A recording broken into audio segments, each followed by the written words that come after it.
Today I'll be going over Chapter 20 of Alanna Nash's book, Baby Let's Play House, Elvis Presley and the Woman Who Loved Him. Chapter 20 is titled Crazy. Elvis arrived at McGuire Air Force Base at 7:42 a.m.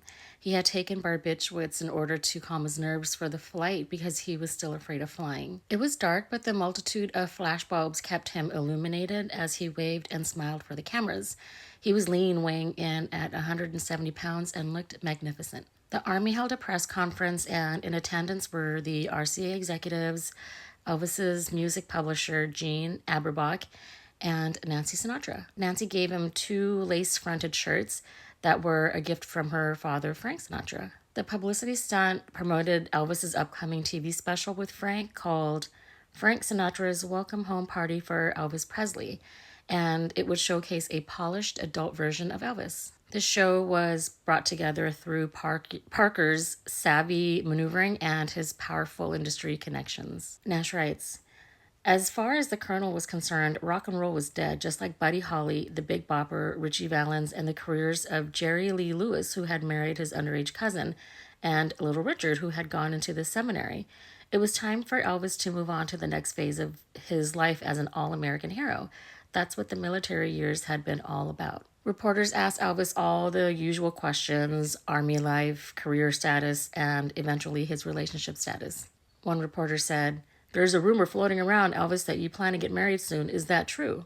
Elvis said, no, sir. I don't expect to be a bachelor, sir. I just haven't found anyone yet that I want to marry. 2 years earlier, before he boarded the USS Randall, a reporter asked, are you leaving any special girl behind to go overseas? Elvis answered, nah, sir, not anyone special. There's quite a few of them, though. A few indeed.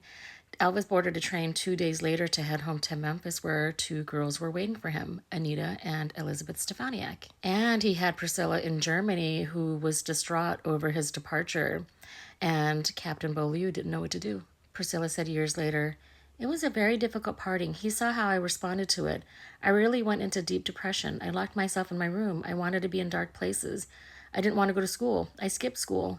He started realizing there was something wrong with me. I was 14 at the time, but this was more than a teenager's crush. Elvis told her to write to him in pink stationery so Joe Esposito could easily identify it in the stacks of mail. On the morning of March 7th, 1960, around 50 reporters crammed inside Vernon's office behind Graceland for a press conference. Elvis, who would dye his hair 4 days later to Cadillac black, had spent all night on a train back home and was now seated in Vernon's swivel desk chair. The reporters asked about his music, his upcoming movie, G.I. Blues, and even his tonsillitis. Then he was asked, how about any romance? Did you leave any hearts, shall we say, in Germany? Elvis appeared uncomfortable, and he smiled and said, not any special one, no. There was one little girl that I was seeing quite often over there. Her father was in the Air Force. Actually, they only got over there a few months before I left. I was seeing her, and she was at the airport when I left. And there were some pictures made of her, but it was no big romance. I mean, the stories came out, the girl he left behind and all that. It wasn't like that. I mean, I have to be careful when I answer a question like that. Elvis had asked Anita to wait for him at his cousin Patsy's house so that when they first saw each other again, it would just be the 2 of them. But he couldn't wait to see her, so he called her out to Graceland. Anita said, he was standing right there in the doorway of the music room where the piano was. He said, little, and I just ran over there to him. I was glad to see him, and I guess he was glad to see me. We just embraced for a while, quite a while. It was a really good time, happy time. She would dye her hair black a month later to match his. Miss Clairol 51D, black velvet, in case you're wondering. Elvis would buy her a diamond necklace too, but he couldn't remain faithful to her because he was already seeing 19-year-old Bonnie Bunkley. Bonnie and her voice teacher had gone to Graceland to collect money for a benefit for Whitehaven High School. Nash writes, it seemed to be a compulsion for him, and Elizabeth Stefania could not stand it a minute longer. He had bought a yellow Lincoln for her to use and even gave her driving lessons himself. He had taken her for motorcycle rides and ensconced her in Graceland to help with the incessant flow of mail. But he had also visited the Holiday on Ice show to see the female skaters he had met in Germany, and then invited the whole cast home. And she had covered for him with Anita about his behavior in Germany. However, she could not be his occasional girlfriend, not when there would always be so many others. She was still in love with him, but she needed someone who wanted only her. Elizabeth had only been at Graceland for 2 weeks when, on March 15th, she left saying she was visiting family in Florida. But in reality, she was going to meet Rex's parents. She and Rex had secretly decided to get married. Minnie Mae was the one who suggested it. Nash writes, Rex knew better than to hit on one of Elvis's girls, but Grandma said, I want you to do it. It showed her love for both of them and her disdain for how her grandson treated the girl. The night before Rex and Elizabeth left Memphis, Rex told Elvis after some consideration he decided to go back to his old job instead of working for him, and Elvis told him he understood and wished him luck. Elvis had rented out the Memphian that night and was getting ready. Rex wrote in his memoir, Elvis was looking into the big walled mirror at himself. I was directly behind him, helping him with his tuxedo suspenders. Rex said to Elvis, Elvis, would you mind if I took Elizabeth out on a date tonight? Elvis didn't say anything, and Rex thought that he had struck a nerve. Elvis said coldly, Rexodus, you know Elizabeth will never love anybody but me. Then his tone changed, and he said, heck, I'm glad you're taking her out. I know I can count on you to treat her like a lady. That summer, Rex and Elizabeth sent Elvis a wedding invitation, but he didn't go, and they never saw him again. Elvis was back home, but it didn't feel like home without Gladys there. The day after he returned to Memphis, he drove out to the cemetery to look at the giant grave marker he and Vernon had ordered for Gladys, and he arranged for Burke's florist to deliver flowers once a week. But it was too painful for Elvis to return to the cemetery. His Aunt Lillian said, he didn't seem like Elvis ever again. He was depressed. He'd say, I can't go to the cemetery, Aunt Lillian. I can't hardly pass there. Exacerbating Elvis's somber mood was the fact that Vernon was converting their 3-car garage into a living space for himself, Dee, and her 3 boys. Anita remembers Elvis saying to him, Daddy, are you sure you want to do this? Why do you want to do this? Elvis struggled with the idea of another woman living in the house that he had bought for his mom. Anita said, eventually, the 2 of them moved into Mr. and Mrs. Presley's old bedroom. That wasn't very good either. Elvis didn't like that a bit. In July, Vernon and Dee got married in Alabama, but Elvis was not in attendance. Elvis said to the Memphis Press Scimitar, she seems pretty nice. I only had one mother and that's it. There'll never be another. As long as she understands that, we won't have any trouble. Elvis's entourage in Memphis now included Joe Esposito, Charlie Hodge, and Sonny West, Red West's cousin. In April, they all headed to California to film G.I. Blues, where Elvis would play a romanticized version of himself as Tulsa McLean opposite Juliet Prowse. The films he was in prior to the Army were based on published novels or stories, whereas G.I. Blues was specifically written for the screen. Nash writes, but the film telegraphs only ominous things about his future screen persona. Gone are the swiveling hips, the sideburns, the songs of sexual undertow, and Elvis the Rebel. In his place is a clean-cut, harmless, and conservative Elvis designed to appeal to middle America. G.I. Blues would serve as the prototype for all the Presley musicals to come. From here on out, the public Elvis would become much more what people thought he should be. Off-screen, he was the same Elvis, though. He pursued 3 actresses on the set, Juliet Prowse, Letitia Roman, and bit player Judy Rollins. Letitia was a 19-year-old who was born in Italy. She said, he kept asking me to go out with him, but I tell him, no, I don't think it would be a good idea. It would seem too much like a publicity date. Besides, I don't think my parents would approve. Juliet Prowse was not Elvis's typical type. She stood at almost 6 feet tall, and she had initially snubbed him. Elvis told Sonny, man, I'll tell you, that is one cold chick. But Nash writes that part of her appeal to him was that she was Frank Sinatra's girlfriend. Sonny said, a few days being around him, she just wore right down. She started cutting up with us. The 2 began spending time in his portable dressing room, and Red and Sonny would pull pranks on him by knocking on the door and saying, Frank's coming, Elvis. Sonny said, Elvis would open that door and say, where is he? And we would just run off laughing. Then one day Frank actually was there. Red ran to the door and whispered, Elvis, Elvis, here comes Frank, man, I promise you. Elvis shouted, get away from that door, Red. Red told him, I mean it, I can't talk too loud or he will hear me, man. I can't say any more. Sonny remembers, Frank came up and introduced himself. Very nice. He said, hi, is Elvis in? And we said, yes, sir, he's going over his dialogue. Frank knocked on the door, and thankfully Elvis had heard his voice, so when he opened it, Juliet was sitting there prim and proper with her script, and Elvis had his script in his hand like they were going over lines. He said, well, hey, Frank. And Juliet said, hi, darling.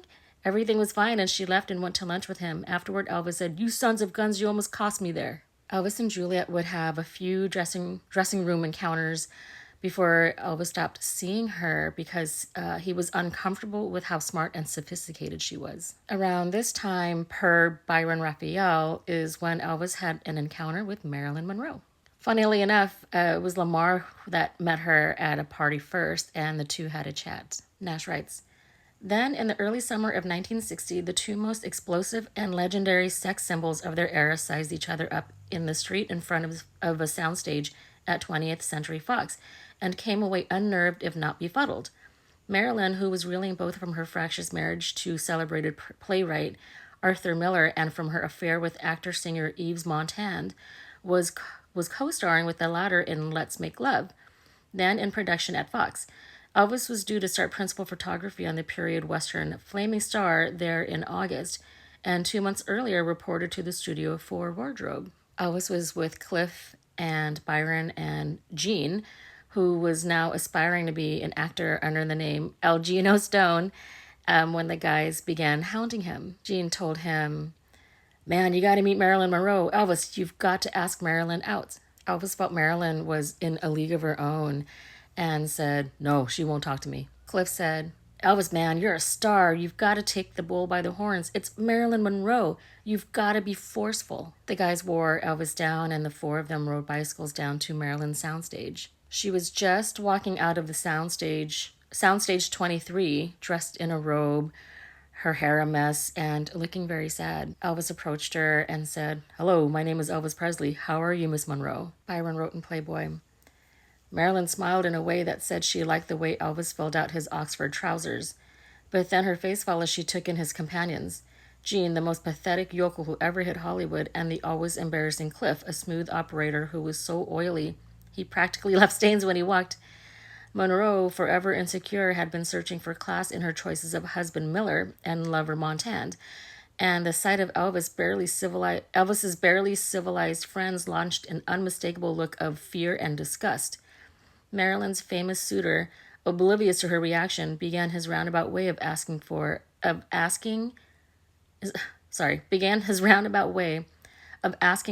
date, mentioning a party at the Beverly Wilshire and inviting her to come. Oh, I'm sorry, I can't, she declined in a breathy rush. She wasn't feeling well, she said, a headache from some kind of allergy, and promptly pulled a bottle of pills from her purse. Elvis was relieved. But although he didn't get Marilyn after that encounter, he did get something else. Byron said, as the studio aide offered Marilyn a cup of water, I spotted the physician's name, Dr. Hyman Engelberg, on the prescription label. Elvis did too. A few weeks later, he had his own script from the good doctor in his dressing room. Nash writes, during the making of G.I. Blues, Elvis was much more comfortable in the company of a younger female, and if things had turned out differently, Priscilla Beaulieu might never have seen Elvis Presley again. In the evenings, Elvis, who is now 25, would frequent a restaurant nightclub called the Crossbow in Panorama City. It was a celebrity hangout because they could sit on the balcony and watch the dancing below without anyone bothering them. One night, Elvis was in the club's office talking with the owner, Tony Farah, when he noticed a picture of Tony's 14-year-old daughter, Sandy. Elvis told Tony he would like to meet her, so Tony called Sandy on the phone. Sandy said it was about 9:30 p.m., but her mom, Mary Lou, said it was more like 2 a.m. The two talked on the phone for a few minutes, and Elvis asked Sandy to come to the club. Sandy said no, she had to go to sleep because she had school the next day. Then Mary Lou got on the phone, and she remembers, I said, Elvis, she's only 14. But then he kept bugging. He called again and again. He kept coming to the club until the night I said, I will bring her up. The night Mary Lou drove Sandy to the club, they found Elvis there with his date, Kathy Kirsch, who would later be crowned Miss Rheingold Beer Queen of 1962. Sandy thought that Kathy was stunning, but to her surprise, Elvis held Sandy's hand all night. Mary Lou was dumbfounded. She said, he was paying all of the attention to my daughter, and I'm thinking, gee, she's only 14. What's his problem? According to Sandy, she and Elvis were soon dancing and making out. Sandy said, in school the next day, I'd be embarrassed because my face would be so raw. But when he would hold me in his arms, it was like, if I died now, it would be okay. Mary Lou chaperoned the two on their first 3 dates. Sandy said Elvis loved her mom, But Mary Lou was still perplexed by Elvis. One night at the Beverly Wilshire, while Sandy was watching TV, Elvis and Mary Lou sat in the kitchen talking about Gladys and a variety of other topics. Then Elvis said to her, I want to ask you something and maybe you will do it. I would like for you and your daughter to move to Graceland. She said, You're kidding. Why? He told her, Well, you said you want to be with her. I'd like to have her at Graceland. She told him, She's too young right now, Elvis. He said, That's all right. I'm not going to do anything. I just want to raise her. I want her to be there as my wife. Mary Lou went home and told Tony. Mary Lou remembers, Oh boy, he raised the roof. He went crazy. He started cursing and yelling. I said, That's all right. I'm against it too. Sandy would go on dance auditions for Elvis's films just to see him, and she would end up dancing in a few of his movies. Viva Las Vegas, Easy Come, Easy Go, Double Trouble, and The Trouble with Girls. She got the Viva Las Vegas part without his help. She said, Elvis was quite surprised when he saw me on the set. During one of the scenes, he kept bumping my butt with his. He really got off on that. I was making $100, $150 a day. We would have lunch together. A lot of days she would get paid just for sitting there and eating with him. What a great life for a young girl. According to Sandy, their relationship lasted 6 years and ended when he became engaged. Because he had early wake-up calls on the set, she and Elvis would usually watch movies or grab a bite of pizza. She said, We would kiss for hours and dance for hours and watch television and sit at the piano and sing. We had an awful lot of fun.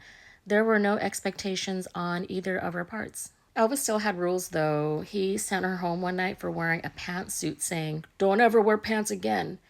And she was not allowed to date anyone else, even though he could see whoever he wanted, which didn't make her too happy. When Sandy got a little older, she went on a date with Wayne Newton, and Elvis found out by reading about it in the paper. Sandy said, He pulled this article out and said, Who's this Fig Newton person? He was really upset about that. Then one day, Elvis and Wayne met each other and discovered they were dating the same girl. Sandy said, They came up with the idea to both stop dating me at the same time. It was going to be a joke, but neither one of them did. I continued to date both of them for a very long time. Sandy would go on to marry Elvis's longtime friend, Wink Martindale, in 1975. She said, I tell my husband he's the best husband, but Elvis was the best kisser. Why would you tell your husband that? Meanwhile, Priscilla hadn't heard from Elvis in 3 weeks, although eventually they would spend hours talking on the phone, sometimes all night. Her mother, Anne, told her, Forget him, honey. It was a lovely chapter in your life, but it's over. Nash says, Priscilla apparently thought that way too. She had already found someone in Wiesbaden close to her own age who excited her. Elvis was not the bad boy renegade Priscilla thought he was from his music and movie roles, and that disappointed her. But as Suzanne Finstad wrote in Child Bride, 16-year-old Tommy Stewart, a sophomore at H.H. Arnold American Military High School, was the actual embodiment of that and reminded her of the boy she'd been involved with back at Del Valle. Tommy wore the black leather jacket and had dark hair that he slicked back, and he looked intimidating. He smoked and drank and was a boxer, Nash writes. Most of all, Tom Stewart was sexually active and not just with girls at school. He was known to hang out in the rough part of town on Mainzerstrasse, where prostitution was legal, and he was also known to disappear after school with Priscilla before she even met Elvis. After Elvis returned to the States, she began wearing Tom's ring on a chain around her neck. Finstad says, She and Tom Stewart had a very physical affair. I found Tom after my book came out, and he confirmed all that I had been told. He also said that Priscilla's mother was so concerned about the depth and the nature of their relationship that at a certain point she put Priscilla in a chastity belt before her dates with him. Elvis would call Priscilla and talk to her about his concerns with his movie career, with Vernon's new wife, and his other adult woes. Finstad says, This child, and she was a child, really wanted to be out on a motorcycle with Tom. She was having normal and very intense relationships with boys her age, and she was infatuated with them. Paul and Anne were against Priscilla's relationship for 2 reasons. The boys were bad influences on their young daughter, and the Beaulieus were, quote, now reserving her for Elvis. The boys told Finstad that when they went to see Priscilla, they got the distinct impression from the family that they were not wanted there. During a brief breakup with Tom, Priscilla dated Al Corey. When he went to her house, he remembers, the parents would say, "Our daughter is with Elvis Presley. You need to find someone else." Priscilla was getting pressure from both her parents and Elvis. When he called her, he repeated what he had told her the day he left Germany. He was expecting her to remain, quote, untouched, and he would know if she wasn't the next time he saw her. Elvis was also making calls to Anita at Graceland, and he would often fly her out to Los Angeles to keep him company after filming. But then she started to cramp his style, so he thought it best that she be left at home more, so he could do whatever he wanted with whomever he wanted. Lamar remembers that very few women would leave Elvis over his promiscuity. Lamar said, "There was a lot to go around. He wanted to keep everybody happy. It was the lure." On August 1st, 1960, Elvis began production work on Flaming Star, where he would play the role of Pacer Burton. Pacer's character was half Native American and caught in a feud between his Native mother and white father. It was a dramatic role that appealed to Elvis, but he was disappointed when he learned he'd be singing 4 songs in the film, though only 2 would make it. Elvis's co-star was Barbara Eden, and she was shocked when she saw that Tom Parker set up a table to sell Elvis merchandise in the soundstage. She said, "I watched and I did a double take. I couldn't believe it." But she was very impressed with Elvis. She said he was a natural on a horse, but like a lot of country entertainers, he had a path to emotional truth. He immediately became that character. He believed what he was doing, and he cared so much about doing a good job. He wanted to please. He had his friends and cousins from Memphis around him on the lot, and his father was there. They sat around in chairs and on boxes and sang a little of this and a little of that. It was very pleasant. Everything was easy with him. One topic she and Elvis would discuss was their weight. Barbara said, "We were both watching what we ate. I said, 'Well, you don't have a problem. You're very lean.' And he said, 'No, my mama was heavy and I take after her. It shows in my face, so I have to be really careful.'" Elvis asked her how she and her husband, Michael Ansara, who was also an actor, were able to mix marriage and careers together. Barbara remembers, "I said, 'It's not tough at all. It's our job. We just go our ways and do it.' He said, 'I'm really thinking about getting married, but I'm a little worried.' I said, 'Oh, have you met someone?' He said, 'Yeah, I met this girl. She's awful young, though. I don't know.'" Flaming Star underperformed commercially, and its EP peaked at only number 14, which was a letdown after the success of GI Blues. It was bad timing since Parker was negotiating Elvis's films and recording contracts. The Mirish brothers and United Artists were about to pay him $500,000 plus 50% of the profits on each film of a 2-picture deal. Follow That Dream and Kid Galahad. In May 1960, Elvis and the entourage went to Las Vegas so that the newer guys could see his favorite getaway. He had recently instructed them to wear black mohair suits and sunglasses, which prompted the press to dub them the Memphis Mafia. Nash writes, "By now, most of the guys shared Elvis's fondness for pills, speed or amphetamines in the day, and sleeping pills at night. As in Germany, it didn't matter if you needed to sleep," Joe Esposito says. "If he was awake, you had to be awake. That's just the way it was. They'd get up in the morning and take uppers and stay up all night, and then finally crash on sleeping pills. That," says Joe, "became a vicious routine." These pills caused Elvis and the guys to become more rowdy at the Beverly Wilshire. Elvis was constantly breaking boards during karate practice. They'd have pie fights, and now instead of water gun fights, they were pouring buckets of water on each other. Charlie said, "One time we came in and water was dripping from the ceiling." It was the Hotel Grunwald 2.0. Residents and managers of the hotel began complaining, especially after Elvis threw an old cheap guitar down the hallway and nearly hit a woman in the head when she peeked out her door to see what all the noise was about. And so Elvis ended up moving the whole gang out to a rental house he had found at 525 Perugia Way, which was located in the Bel Air section of Beverly Hills. Charlie said, "It was a round house, more or less. You could walk all the way around the garden inside it. It was unique. Rent, $1,400 a month." In November, production began for Elvis's next film, Wild in the Country, where he would play Glenn Tyler, whose bad temper gets in the way of his gift for writing. His character goes back and forth between the good girl, played by Millie Perkins, and the bad girl, played by Tuesday Weld. Hope Lang plays the psychiatrist that helps him find his way. Millie found Elvis very sensitive about who a person was and what they needed. I was very shy, and he treated me with such care, like a hothouse flower. Hope Lang had only seen Elvis on television. She said, I wasn't that impressed. I thought he was kind of a greaseball, but I was surprised. We had a wonderful time. We were always cracking up. Elvis assumed Hope would be too classy and stuck up, but she immediately proved him wrong, and he invited her over to his house several times for some pizza. Elvis treated her with respect and didn't make any advances on her. She teased him about not having any liquor in the house.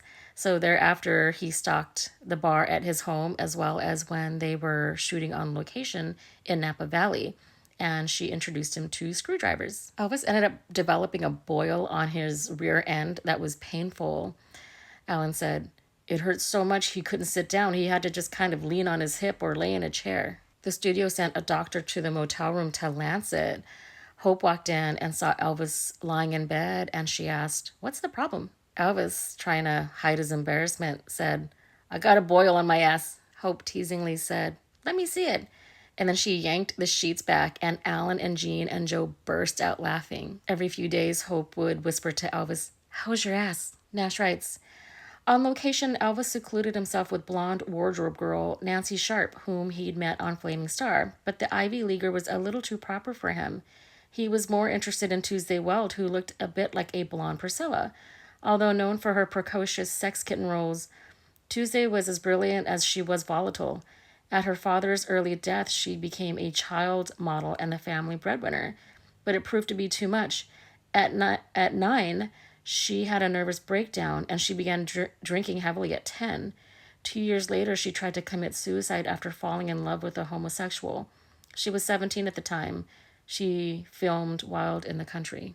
Alan Fortas had a crush on Tuesday and said she was sweet to everyone in the entourage, but Joe remembered her as reckless and foul-mouthed. When Elvis was still at the Beverly Wilshire, she decided to chuck a quart of milk out the window of her top-floor suite just to see it splatter, and got in a shouting match with hotel security when they failed to recognize her.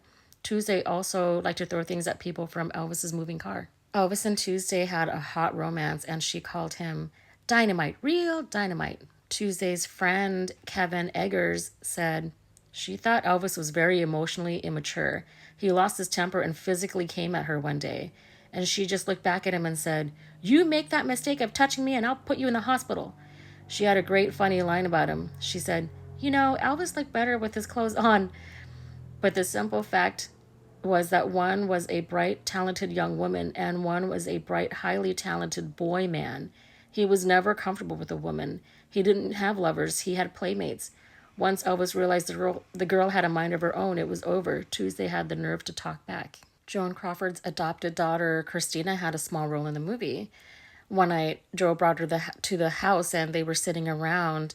Elvis put a cigar in his mouth, and when Joe got it from his seat to light it, Christina knocked the cigar out of Elvis's mouth, and she said, he shouldn't have to light your cigar. Joe said, I don't mind. But Elvis was livid. Joe wrote that Elvis pulled her by the hair across the coffee table and ordered her to leave. Wild in the Country had 4 songs in it that were placed throughout the film at odd times, and it didn't do well at the box office. The director, Dunn, said Elvis was a great dramatic actor, but criticized Tom Parker for ruining the film with these musical numbers. Dunn said, I shot them so they could be dropped out, and I wish they would drop them out of the prints now. People would see a good movie. In preview, the audience caught up in the story laughed whenever Elvis started to sing. Nash writes, Elvis was terrifically depressed and deflated even during shooting and knew deep down that the picture would seal the coffin on his hopes to become a serious actor. His resentment toward Parker and the studio heads fueled his drug use and brought dark and brooding changes to his personality. He pulled a 4-shot Derringer on a group of kids who mouthed off at him in traffic in San Francisco on a weekend trip. And soon he would display other aberrant behavior. Joe and Lamar started calling him by a new nickname, Crazy. Later that year, someone from the entourage called Barbara Hearn and invited her to Graceland. She hadn't seen Elvis since Gladys's funeral, and when she got to the mansion, Elvis was sitting around with his new pack of friends. She was saddened by what she witnessed that day.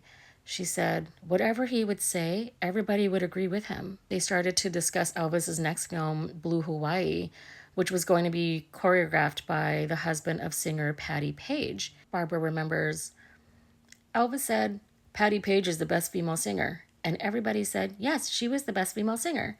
Then he looked at me and grinned, and I said, no. And he laughed, and he said, well, you can count on Barbara to disagree with everybody. Who do you think is the greatest female singer? I said, I like Peggy Lee better than anybody else. I thought she was a much better musician. She wrote great songs, and I just liked her style. So we had a big discussion about Peggy Lee versus Patti Page. But in a few minutes, it was back to the same old thing. So I went upstairs and called Mother and asked if she would come get me. Elvis walked in as she was hanging up the phone. He said, why are you leaving? And she said, well, honestly, I'm just not having a good time. His face fell, and then he said, neither am I. But it was his house. She told him, you can do something about it.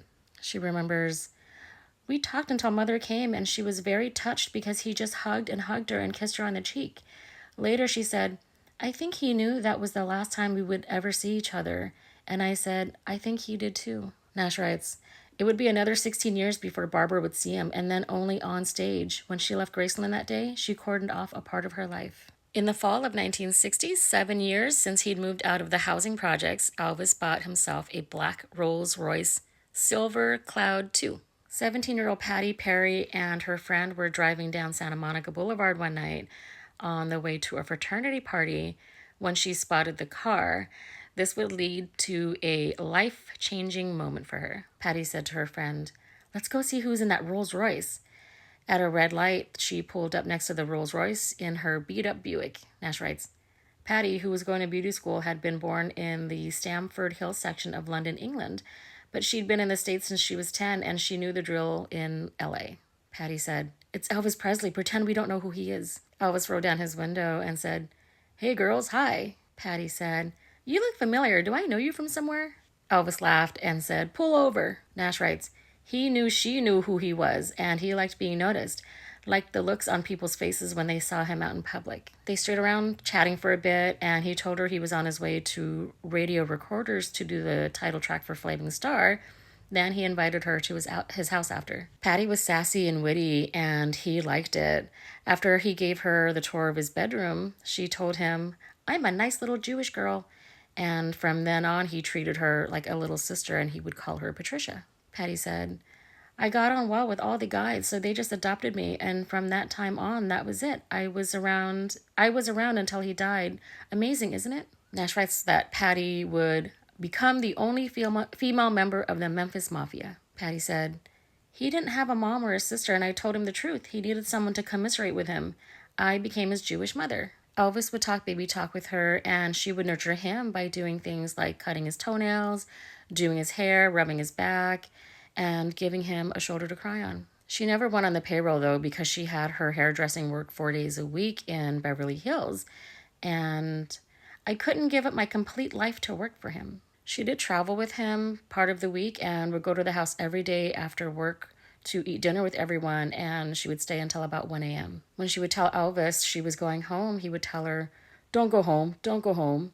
Then he would send one of the guys to follow her home to make sure she got home safely. Patty said, he was a good man. Patty would later go with Elvis to Graceland, where he would show her Humes High School and Sun Records and Lauderdale Courts. He also took her to Gladys's grave, and she said, it was the greatest honor he could give me. He teased me. He said, you're standing on my mother.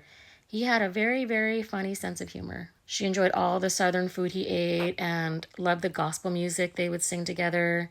She loved being around Elvis and having all those, quote, brothers to take care of her. Her parents weren't too thrilled at first of the idea that she was hanging out with Elvis Presley, but they eventually came to realize that the two were truly just friends and loved each other platonically. Any girl that came around Elvis's house also had to accept Patty, although some would try and, quote, muscle her out. Patty said, on Perugia, girls would come to the house and I'd sit next to Elvis on the couch, and as soon as I'd get up to go to the bathroom, some other girl would run over to sit next to him. But it was all in vain. Patty was a lifer in the circle. She said, Elvis was like my family. We grew up together. He brought me up and he liked bringing up his women.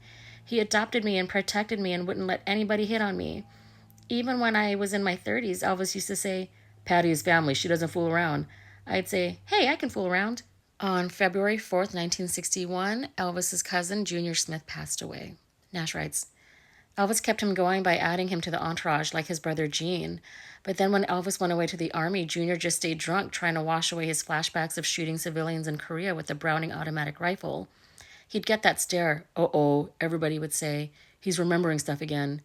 Then he started mixing alcohol and drugs, popping sleeping pills and amphetamines that Elvis gave him. The combo did him in. Junior and his uncle, Travis Smith, were drinking heavily the night he died. Travis went to bed in his room, and Junior went into Billy's room and lay on Billy's bed. Billy arrived home around 11:30. He saw Junior in his bed and was going to crawl over, but then noticed something on the bed. Billy thought, well, he's done throwing up. So he went to sleep on the couch. Billy woke up the next morning with an eerie feeling. So he went into his bedroom where Junior was lying on the bed still. Billy said, my heart liked to stop. He had thrown up, but the stuff on the bed had some blood mixed with it, and it seemed like it had come out of his nose. Billy touched him and exclaimed, God almighty, he's dead. And he ran to his parents. Billy remembers, I said, Daddy, I think Junior's dead. He said, no, he's all right. Then he went in and I heard him say, oh my God, he is. Junior had choked on his own vomit.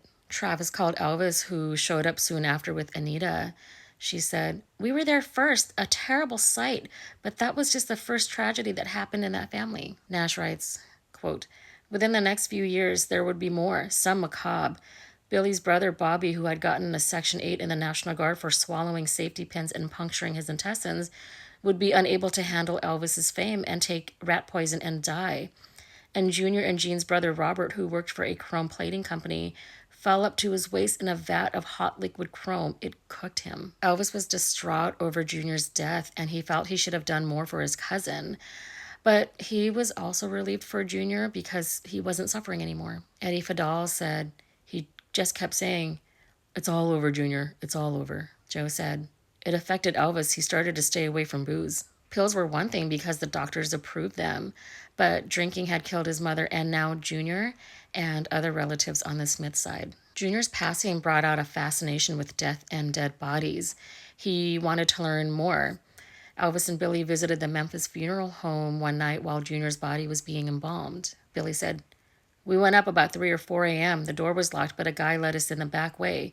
We viewed the body, and then Elvis said, let's ease on back and see how they do this. They both walked down a dim hallway and walked through a room displaying caskets, then followed a noise through the dark. Billy was frightened, but Elvis led him, and soon they walked into a room where there were 2 morticians. One was working and listening to rock and roll music, while the other was snoring away in a casket. The mortician asked, may I help you? Elvis said, I'm Elvis Presley. You've got my cousin up there, and I was just fascinated by all this. The mortician said, you're not supposed to be here. But because it was Elvis, the boys got a tour and a brief education on the embalming process. Nash writes, quote, after that, Elvis would sometimes take new girlfriends to the funeral home in the middle of the night. It was a test of sorts. He'd whip back the sheets covering the corpses, and if they could handle that, they could handle anything. Joe credits Elvis's interest as part of his explorations of God and heaven in the afterworld. But he says he would do things to shock people, anything out of the ordinary. Elvis was not a normal human being. He was just bizarre. That's it for Chapter 20. Stay tuned for Chapter 21, which is titled Going Under. See you then.